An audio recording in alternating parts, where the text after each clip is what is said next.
most important point is that when it comes to the precautions, this is the right time that now our children, there's a lot of sad frustration. There's a lot of frustration in young generation because so much competitive world, so much materialistic approach, so much access to the pornography and to all that information.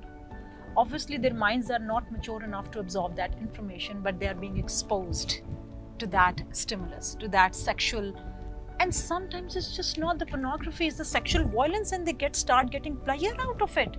Then they start doing experimenting it, and then they get addict of that. So this is what I'm saying. There's no doubt we are living in a digital world, but at the same time we are losing the innocence, we are losing the humanity, you see, at the same time.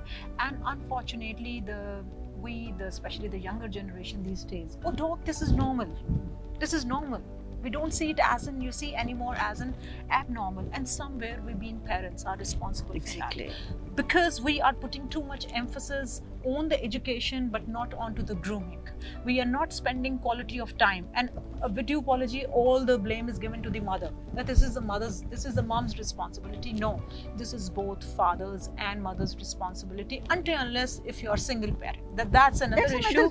That's another issue. Otherwise, is the parental responsibility, and especially for God's sake, my humble request is to all of the mothers to grow up their sons, to tell them how to respect others, not only women but to everyone. So that's my humble request to all of the parents now, to sit, to talk with their children, see what the problems they are facing, and if you think that you are unable to handle, seek the guidance of some right professional, right psychologist with whom you think that can guide our children in a proper way.